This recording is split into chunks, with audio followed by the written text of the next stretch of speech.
Hello guys, welcome to social info Tamil. இன்றைக்கி வீடியோவில் என்ன டாபிக் பார்க்க போகிறோம்னா, சபரிமலை கோயிலுக்கு போகிறவங்க ஆன்லைன் மூலமாக தரிசன டிக்கெட் எப்படி புக் பண்ணுறது, ஸோ அதை பற்றி தான் பார்க்க போகிறோம். அதுக்கு முன்னாடி நம்ம சோசியல் இன்ஃபோ தமிழ் சேனலை சப்ஸ்கிரைப் பண்ணாதவங்க சப்ஸ்கிரைப் பண்ணிக்கோங்க. சபரிமலை ஐயப்பன் கோயிலுக்கு டிக்கெட் புக்கிங் பண்ணுறது எப்படி, ஸோ அதை பற்றி அந்த வீடியோவில் எக்ஸ்பிளைன் பண்ண போகிறோம். ஸோ வீடியோவை ஸ்கிப் பண்ணாமல் பாருங்கள், அப்போ தான் உங்களுக்கு ஈஸியாக அதை பற்றி புரியும். ஸோ ஃபஸ்ட்டு இதுக்கான வெப்சைட் வந்து சபரிமலா online.org. ஸோ இதற்கான வெப்சைட் லிங்க் வந்து கீழே டிஸ்கிரிப்ஷனில் கொடுத்துருக்குறேன். ஸோ நீங்கள் அதில் கிளிக் பண்ணிவிட்டு இந்த வெப்சைட்டை வந்து ஓப்பன் பண்ணிக்கலாம். ஓப்பன் பண்ணதும் இமெயில் ஐடி பாஸ்வேர்டு வந்து உங்களுக்கு கேட்டிருப்பாங்க. ஸோ நீங்கள் ஆல்ரெடி யூசர் ஐடி பாஸ்வேர்டு வச்சுருந்தீங்கன்னா லாகின் கொடுத்து லாகின் பண்ணிக்கலாம். அப்படியே உங்ககிட்ட இல்லை அப்படின்னா இதிலே வந்து நியூ யூசர் ஆப்ஷனில் ரிஜிஸ்டர்னு ஒரு ஆப்ஷன் இருக்கும், அதை வந்து கிளிக் பண்ணிக்கோங்க. இதை நீங்கள் கிளிக் பண்ணிவிட்டு அந்த ஃபார்ம் வந்து ஃபில் பண்ண வேண்டியிருக்கும். ஸோ ஃபஸ்ட்டு வந்து உங்களுடைய பாஸ்போர்ட் சைஸ் ஃபோட்டோ வந்து ஆட் பண்ணிக்கோங்க. அதுக்கப்புறம் உங்கள் ஃபஸ்ட் நேம், லாஸ்ட் நேம், உங்கள் மொபைல் நம்பர், உங்கள் டேட் ஆஃப் பர்த், உங்கள் ஜெண்டர், ஸோ இதை வந்து ஃபில் பண்ணிக்கோங்க. அதுக்கப்புறம் அட்ரஸில் வந்து உங்கள் அட்ரஸோட லைன் ஃபஸ்ட்டு, செகண்டு, கண்ட்ரி, உங்களுடைய ஸ்டேட்டு, டிஸ்ட்ரிக்கு, பின்கோடு, உங்களுடைய ஐடி ப்ரூஃப் கேட்டிருப்பாங்க. ஸோ ஆதார், ஓட்டர், பாஸ்போர்ட் இந்த மூணுமே நீங்கள் யூஸ் பண்ணிக்க முடியும். ஸோ மேக்ஸிமம் ஆதார் வச்சுருப்பீங்க, ஆதார் செலக்ட் பண்ணிட்டீங்க. உங்கள் ஐடி நம்பர் கேட்கும், உங்கள் 12 டிஜிட் ஐடி நம்பரை வந்து இதில் டைப் பண்ணிக்கோங்க. கரெக்டாக வந்து கொடுத்துக்கோங்க. ஸோ அது அவங்க யூஸர் ஐடியாக இருக்க போகுது. ஸோ அதுக்கப்புறம் பாஸ்வேர்டு உங்களுக்கு எது ஈஸியாக இருக்குமோ அந்தமாதிரி பாஸ்வேர்டை வந்து 2 பக்கமும் டைப் பண்ணிக்கோங்க. ஸோ இதில் இருக்கிற எல்லாமே ஃபில் பண்ணிவிட்டு பாஸ்வேர்டெலாம் போட்டு அவங்களுடைய டேர்ம்ஸ் அண்ட் கண்டிஷனை வந்து டிக் பண்ணிக்கோங்க. அதில் கீழே பார்த்தீங்கன்னா கீழே நோட்டுன்னு சொல்லி ஒரு ஆப்ஷன் கொடுத்துருப்பாங்க. அதில் என்னெல்லாம் போட்டிருக்காங்க, ஸோ இந்த ஸ்டார்னு போட்டிருக்கலாம், கண்டிப்பாக நீங்கள் வந்து ஃபில் பண்ணி ஆகணும். ஃபோட்டோ வந்து பார்த்தீங்கன்னா ஜேபிஜி, ஜேபிஇஜி, பிஎன்ஜிகிஃப் இந்த மாதிரி ஃபார்மேட்டில் ஒரு எம்பிக்கில் இருக்கணும்னு சொல்லியிருக்காங்க. ஸோ இதை நோட் பண்ணிக்கோங்க. இப்போ தான் உங்கள் ஃபோட்டோ வந்து அப்லோட் ஆகும். ஸோ அதுக்கப்புறம் வந்து பார்த்திங்கன்னா ஃபாரின் யூசர்ஸ்க்கெலாம் கண்டிப்பாக வந்து இமெயில் ஐடி வேணும்னு சொல்லியிருக்காங்க. ஆல்ரெடி நம்ம மெயில் ஐடி வந்து கொடுத்துருப்போம். ஆனால் ஃபாரின் யூசர் வந்து கண்டிப்பாக மெயில் ஐடி கொடுக்கணும் அப்படிங்கிற மாதிரி இதில் வந்து மென்ஷன் பண்ணியிருக்காங்க. ஸோ அதை சொல்லியிருக்கக்கூடியதில் நோட் பண்ணிக்கோங்க. டேர்ம்ஸ் அண்ட் கண்டிஷன் அப்போ கொடுத்து கண்டினியூ கிளிக் பண்ணிங்கன்னா போதும், உங்களுக்கான யூசர் ஐடி பாஸ்வேர்டு வந்து கிரியேட் ஆகிடும். ஸோ அதுக்கப்புறம் நீங்கள் வந்து ஈஸியாக வந்து லாகின் பண்ணிக்கலாம். ஸோ இப்போ வந்து நீங்கள் டேஷ்போர்டு வந்துட்டிங்கன்னா உங்களோட இமெயில் ஐடி, உங்கள் பாஸ்வேர்டு கேட்கும். ஸோ உங்களுக்கான இமெயில் ஐடி பாஸ்வேர்டை போட்டு நீங்கள் லாகின் பண்ண வேண்டியிருக்கும். ஆல்ரெடி என்கிட்ட இமெயில் ஐடி பாஸ்வேர்டு இருந்ததுனால நான் அதை வச்சு லாகின் பண்ணிக்கிறேன். ஸோ இப்போ லாகின் பண்ணதும் இந்த மாதிரி உங்களுக்கு வந்து டேஷ்போர்டு வந்து ஷோ ஆகும். இதில் வந்து விர்ச்சுவல் க்யூன்னு இருக்குது பார்த்தீங்களா, ஸோ இதை வந்து கிளிக் பண்ணிக்கோங்க. இதை கிளிக் பண்ணிட்டீங்கன்னா ஃபஸ்ட்டு உங்களுக்கான டேட் வந்து கேட்கும். ஸோ எந்த டேட் வேணுமோ அந்த டேட்டு கேட்கும். ஸோ காலண்டரை வந்து கிளிக் பண்ணிங்கன்னா போதும். இப்போ நவம்பர் மந்தில் வந்து எல்லாம் ரெட் கலரில் காட்டுது. So red colour means slot வந்து அவைலபிளாக இல்லை. ஸோ அதனால தான் ரெட் கலரில் காட்டுது, உங்களால் வந்து புக் பண்ண முடியாது. ஸோ அதனால தான் ரெட் கலர் வருது. இது வந்து ஞாபகம் வச்சுக்கோங்க. ஸோ இதுவே வந்து பார்த்திங்கன்னா க்ரீன் கலர் அந்த மாதிரி தான் புக் பண்ண முடியும். ஸோ இப்போ வந்து பார்த்திங்கன்னா நம்ம டிசம்பர் மந்த்துக்கு செக் பண்ணி பார்ப்போம். ஸோ டிசம்பர் மந்தில் வந்து பார்த்திங்கன்னா 25, 30, 31 இந்த டைம் க்ரீன் கலரில் இருக்குது. ஸோ இதில் வந்து நம்ம வந்து புக் பண்ணிக்க முடியும். ஸோ ரெட் கலர் புக் பண்ண முடியாது, க்ரீன் கலர் வந்து புக் பண்ணிக்க முடியும். ஸோ இப்போ நம்ம ஒன்று புக் பண்ணலாம். ஸோ இப்போ வந்து பார்த்திங்கன்னா நம்ம க்ரீன் கலர் வந்து கிளிக் பண்ணிட்டோம். ஸோ அந்த டேட்டை வந்து செலக்ட் பண்ணிட்டோம், அது அவைலபிளாக இருக்குது. ஸோ இப்போ வந்து ரூட் கேட்குது. ஸோ ரூட் ஆப்ஷன் நீங்கள் கிளிக் பண்ணணும். 3 ஆப்ஷன் கேட்கு. ஸோ தமிழ்நாட்டிலேருந்து வரக்கூடிய எல்லாமே வந்து பார்த்திங்கன்னா பம்பை இந்த வழியில் தான் வருவீங்க. ஸோ அதை வந்து கிளிக் பண்ணிக்கோங்க. ஸோ யாருக்கு எந்த ரூட்டில் போகிறீங்களோ அதுக்கேற்ற மாதிரி நீங்கள் வந்து கிளிக் பண்ணிக்கோங்க. ஸோ பம்பை போகிறவங்க பம்பை வந்து கிளிக் பண்ணிக்கோங்க. இப்போ வந்து ஸ்லாட் வந்து காட்டுது. ஸோ 4 to 5 மணிக்கு வந்து பார்த்தீங்கன்னா 495 ஸ்லாட் இருக்குது. 5 to 6க்கு வந்து 592 ஸ்லாட் வந்து அவைலபிலிட்டியாக இருக்குது. 6 to 7 வந்து பார்த்தீங்கன்னா 697. ஸோ இந்த மாதிரி ஸ்லாட் வந்து உங்களுக்கு வந்து ஷோ ஆகும். ஸோ நீங்கள் எந்த ஸ்லாட்டில் போகிறீங்களோ அதை வந்து கிளிக் பண்ணிக்கோங்க. ஃபஸ்ட்டு கிளிக் பண்ணிவிட்டு கீழே வந்து பார்த்துட்டிங்கன்னா உங்களுக்கு செல்ஃப்னு ஒரு ஆப்ஷன் இருக்கும், அதர்ன்னு இருக்கும். செல்ஃப் வந்து நீங்கள் மட்டும் போகிற மாதிரி இருந்தால் செல்ஃப் யூஸ் பண்ணிக்கோங்க. ஒரு 5 பேர் அந்தமாதிரி போகிறீங்கன்னா அதர்ஸ் ஆப்ஷன் வந்து கிளிக் பண்ணிக்கோங்க.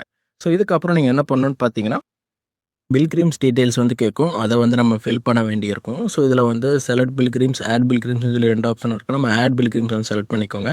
ஸோ இதில் வந்து பார்த்திங்கன்னா பேசிக் டீட்டெயில்ஸ் எல்லாமே கேட்டிருப்பாங்க. ஸோ அதை வந்து கரெக்டாக நீங்கள் ஃபில் பண்ணணும். First name, last name, mobile number, gender, date of birth, photo ID இதெல்லாம் பண்ணணும். அதுக்கப்புறம் ஃபோட்டோவும் அப்லோட் பண்ண வேண்டியிருக்கும். ஸோ அந்த ஆட் ஃபோட்டோவை கிளிக் பண்ணி ஃபோட்டோ வந்து அப்லோட் பண்ணிக்கோங்க. சேம் பாஸ்போர்ட் சைஸ் ஃபோட்டோ, இந்தமாதிரி date of birth, so identity ப்ரூஃப்லாம் பார்த்தீங்கன்னா ஆதார், ஓட்டர் ஐடி, பாஸ்போர்ட் இந்த 3 எதனா செலக்ட் பண்ணிக்கோங்க. ஆதார்னா அந்த 12 டிஜிட் ஆதார் நம்பர் வந்து இதில் வந்து டைப் பண்ணிக்கோங்க. ஸோ அதை டைப் பண்ணிவிட்டு அதுக்கப்புறம் லாங்குவேஜ் ஸ்டார்லாம் கேட்டிருப்பாங்க. இதெல்லாம் வந்து நீங்கள் மெயினாக ஃபில் பண்ணணுன்னு கிடையாது. ஸோ நீங்கள் அதை ஸ்கிப் பண்ணிடலாம். மற்ற டீட்டெயில்ஸில் வந்து இந்த அட்ரஸு, கண்ட்ரி, ஸ்டேட்டு, ஸோ டிஸ்ட்ரிக்கு, பின்கோடு, ஸோ இந்தமாதிரி பேசிக் மட்டும் நீங்கள் ஃபில் பண்ணாலே போதும். வைஸ் ஓகேவா. ஸோ இந்த டீட்டெயில்ஸ் எல்லாமே வந்து ஃபில் பண்ணிக்கோங்க. ஃபில் பண்ணிட்டு நியர்பை அவங்களுடைய ப்ரைவசி பாலிசி எல்லாமே கிளிக் பண்ணிவிட்டு இந்த ஆட் ஆப்ஷனை கொடுத்துட்டிங்கன்னா போதும், உங்களுக்கு அந்த பில்கிரிம் டீட்டெயில்ஸ் வந்து ஆட் ஆயிரும். வைஸ் ஓகேவா. ஸோ நீங்கள் ஆல்ரெடியே வந்து பில்கிரிம் வந்து ஆட் பண்ணியிருந்தீங்கன்னா செலக்ட் பில்கிரிம்னு சொல்லி ஒரு ஆப்ஷன் இருக்கும். ஸோ அதை நீங்கள் கிளிக் பண்ணி அந்த பில்கிரிம் வந்து ஆட் பண்ணிக்கலாம். அதாவது ஸ்டார்டிங்லேருந்து ஐடி வச்சுருந்தீங்கன்னா அந்த பில்கிரிம் முன்னாடி ஆட் பண்ணியிருப்பீங்களா, ஸோ அது மூலமாக ஆட் பண்ணிக்கலாம். இல்லைன்னா ஆட் பில்கிரிம் கொடுத்து நீங்கள் ஆட் பண்ணிக்கலாம். Okay guys. ஸோ இப்போ வந்து பார்த்தீங்கன்னா ரிமூவ் பண்ணுறது இந்தமாதிரி எல்லா ஆப்ஷன்ஸும் இருக்கும். ஸோ நீங்கள் ரிமூவ் பண்ணுறதா இருந்தாலும் இதில் வந்து ஈஸியாக வந்து ரிமூவ் பண்ணிக்கலாம். ஸோ இப்போ வந்து பார்த்துட்டிங்கன்னா கீழே வந்து பார்த்திங்கன்னா பிரசாதம் டீட்டெயில்ஸ்லாம் கேட்டிருப்பாங்க. ஸோ உங்களுக்கு பிரசாதம் வேணும்னா எத்தனை குவான்டிட்டியோ அதை செலக்ட் பண்ணி உங்களுக்கு வேணுங்கிற பிரசாதத்துக்கான அமௌண்ட்டை வந்து நீங்கள் ஆன்லைன்லேயே பே பண்ணிக்கிற ஆப்ஷன் இருக்கும். ஒன்றுனா ₹100, ஸோ 2னா ₹200 அந்தமாதிரி வரும். அதை நீங்கள் பேமெண்ட் பண்ணிக்கிற மாதிரி இருக்கும். ஸோ இந்த பிரசாதம் டீட்டெயில்ஸும் உங்களுக்கு வந்து ஆன்லைனில் புக்கிங் பண்ணும்போதே வந்து உங்களுக்கு வந்து ஷோ ஆகிடுங்க. ஓகே, பிரசாதத்துக்கு நீங்கள் புக் பண்ணும்போது ₹10 எக்ஸ்ட்ரா வந்து இன்டர்நெட் சார்ஜஸ்ன்னு சொல்லி சார்ஜஸ் பண்ணுவாங்கன்னு சொல்லி மென்ஷன் பண்ணியிருக்காங்க. ஸோ அதையும் வந்து நோட் பண்ணிக்கோங்க. ஓகேவா? ஸோ அதுக்கப்புறம் வந்து பார்த்துக்கிட்டிங்கன்னா அந்த கான்ட்ரிபியூட் ஆஃப் ரிலீஃப் ஃபண்டுன்னு கேட்டிருக்காங்க பார்த்தீங்களா. ஸோ நீங்கள் எஸ் கொடுத்தீங்கன்னா உங்களுக்கு வந்து ₹5 ₹10 நீங்கள் எவ்வளோ போடுறீங்க அந்த அமௌண்ட் போகும். நோ கொடுத்துட்டிங்கன்னா உங்களுக்கு எந்த அமௌண்ட்டும் வராது. ஸோ நோட் பண்ணிக்கோங்க. ஃபஸ்ட்டு வந்து செலக்ட் டேட் கொடுத்து டேட்டை கரெக்டாக செலக்ட் பண்ணிக்கோங்க. அவைலபிள் இருக்கிற டேட்டா பார்த்து. ஓகே கைஸ், அதான் ஃபஸ்ட்டு. ஸோ க்ரீன் கலரில் இருக்கக்கூடியதை பார்த்து செலக்ட் பண்ணிக்கோங்க. அப்போ தான் உங்களால் வந்து புக் பண்ண முடியும். ஸோ இதுதான் இம்பார்ட்டன்ட். ஸோ அதுக்கப்புறம் எந்த ரூட்டில் போகிறீங்களோ அந்த ரூட்டை வந்து செலக்ட் பண்ணிக்கோங்க. உங்களுக்கு எந்த ரூட் ஓகேவோ செலக்ட் பண்ணிக்கோங்க. அப்புறம் ஸ்லாட்டு உங்களுக்கு எந்த ஸ்லாட் அவைலபிளாக இருக்கோ அந்த ஸ்லாட் நீங்கள் செலக்ட் பண்ணிக்கோங்க. அதுக்கப்புறம் இந்த பில்கிரிம் டீட்டெயில்ஸ் ஆட் பண்ணிக்கோங்க. பேசிக் டீட்டெயில்ஸ்லாம் பார்த்துக்கோங்க. அந்த ரிலீஃப் ஃபண்டு அந்த டீட்டெயில்ஸ் எல்லாமே நோட் பண்ணிக்கோங்க. ஸோ ஃபைனலாக வந்து பார்த்தீங்கன்னா அவங்க நோட்டுன்னு சொல்லி ஒரு ஆப்ஷன் கொடுத்துருப்பாங்க. அதில் என்னெல்லாம் போட்டிருக்காங்கிறத படிச்சுக்கோங்க. ஸோ அதுக்கப்புறம் ஆட் விஷ் லிஸ்ட் கொடுத்துட்டிங்கன்னா அந்த விர்ச்சுவல் கியூக்கான டீட்டெயில்ஸ் காட்டும். Date, time, number of pilgrims, so எவ்வளோ ஃபண்டு நீங்கள் கொடுக்குறீங்களோ அந்த வெல்ஃபேர் ஃபண்டுன்னு சொல்லி பார்த்தீங்களா, ஸோ அது கொடுக்குறீங்களா அந்த அமௌண்ட் காட்டும். பட் நம்ம வந்து ஃப்ரீ ஆஃப் காஸ்ட்டில் தான் புக் பண்ணுறோம். ஸோ 0 தான் காட்டும். ப்ரொசீட் கொடுத்துக்கோங்க. கொடுத்துட்டிங்கன்னா புக்கிங் ஐடி ஸோ அதுக்கப்புறம் பார்த்தீங்கன்னா ஸோ மீன்ஸ் விர்ச்சுவல் கியூ காட்டுறது சர்வீஸ் நேமில் காட்டும். டேட் ஆஃப் ஸ்லாட்டு ஸோ எல்லாமே காட்டுது. அமௌண்ட் வந்து 0 தான். ஏன்னா நம்ம வந்து பார்த்தீங்கன்னா ஃப்ரீயாக தான் போடுறோம். ஸோ ப்ரொசீட் கொடுத்துக்கோங்க. ப்ரொசீட் கொடுத்தோடனே வந்து பார்த்தீங்கன்னா புக்கிங் கன்ஃபர்மேஷனுக்கான நோட்டிஃபிகேஷன் வந்துடும். So your transaction successful transaction ID எல்லாமே கொடுத்துருவாங்க. ஸோ நீங்கள் எல்லாம் படித்து பார்த்துட்டு ஓகேங்கிற ஆப்ஷன் வந்து கொடுத்துக்கோங்க. ஃபீட்பேக் கொடுக்குறது வந்து கொடுத்துக்கலாம். ஸோ இப்போ வந்து பார்த்துக்கிட்டிங்கன்னா நமக்கு ட்ரான்சாக்ஷன் ஹிஸ்ட்ரியில் transaction ID, transaction date, booking number, service type, so இது எல்லாமே வந்து கொடுத்துட்றாங்க. இதில் லாஸ்ட்டாக வந்து டவுன்லோடுன்னு ஆப்ஷன் இருக்கும் டிக்கெட் வந்து. ஸோ அது டவுன்லோட் ஆப்ஷன் வந்து கிளிக் பண்ணிட்டீங்கன்னா உங்களுக்கான ஃப்ரீ ஆஃப் காஸ்ட் டிக்கெட் வந்து பார்த்தீங்கன்னா உடனே வந்து நீங்கள் டவுன்லோட் பண்ணிக்கலாம். ஸோ இந்த மெத்தடில் தான் நீங்கள் ஆன்லைன் மூலமாக சபரிமலைக்கு டிக்கெட் வந்து புக் பண்ண வேண்டியிருக்கும் கைஸ். ஓகேவா? ஸோ அது நோட் பண்ணிக்கோங்க. எப்பயும் போல் வந்து ஃபஸ்ட்டு வந்து டேட் வந்து செலக்ட் பண்ணிக்கோங்க. அதில் உங்களுக்கான ஸ்லாட் அவைலபிளாக இருக்கான்னு பாருங்கள். ரெட் கலரில் இருந்தால் புக் பண்ண முடியாது. க்ரீன் கலரில் இருந்தால் மட்டும் தான் நீங்கள் புக் பண்ண முடியும். ஸோ அதை நோட் பண்ணிக்கோங்க. க்ரீன் கலரில் இருந்துச்சுன்னா அதை கிளிக் பண்ணி அதில் வந்து ஸ்லாட்ஸ் காட்டும் உங்களுக்கு. எந்தெந்த டைமிங் இருக்குதுலாம் காட்டுது பார்த்தீங்களா. ஸோ அதை கிளிக் பண்ணிவிட்டு அதுக்கப்புறம் ப்ராசஸ் பண்ணுங்கள்.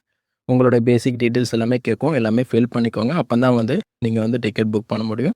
ஸோ அதெல்லாமே புக் பண்ணி முடிச்சுட்டு உங்கள் டீட்டெயில்ஸ்லாம் கரெக்டாக இருக்கான்னு ஒன்ஸ் பார்த்துட்டு உங்களுக்கு தரிசனத்துக்கு போகும்போது உங்களுக்கு பிரசாதம் எது வேணுமோ அதுக்கான அமௌண்ட்டை நீங்கள் பே பண்ணிக்கிற ஆப்ஷன் வந்து எல்லாமே கொடுத்துருவாங்க. ஸோ எல்லாமே செக் பண்ணி பார்த்துட்டு அவங்க டேர்ம்ஸ் அண்ட் கண்டிஷன்லாம் பார்த்துட்டு உங்கள் டீட்டெயில்ஸ்லாம் கரெக்டாக கொடுத்துருக்கீங்களான்னு பார்த்துட்டு நீங்கள் வந்து கடைசியில் வந்து சப்மிட் பண்ணிட்டீங்கன்னா உங்களுக்கும் இந்தமாரி டிக்கெட் வந்துடும்.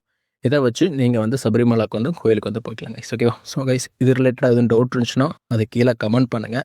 இந்த வீடியோ பிடிச்சிருந்துச்சுன்னா லைக் பண்ணுங்கள். இந்த வீடியோ வந்து சபரிமலைக்கு போகக்கூடிய உங்கள் ஃப்ரெண்ட்ஸ் எல்லாருக்கும் வந்து ஷேர் பண்ணுங்கள். அவங்களுக்கு யூஸ்ஃபுல்லாக இருக்கட்டும். அதே மாதிரி இந்த வீடியோ பிடிச்சிருந்துச்சுன்னா லைக் பண்ணுங்கள். மறக்காமல் நம்ம சோசியல் இன்ஃபோ தமிழ் சேனலை சப்ஸ்கிரைப் பண்ணி சப்போர்ட் பண்ணுங்கள். நன்றி, வணக்கம்.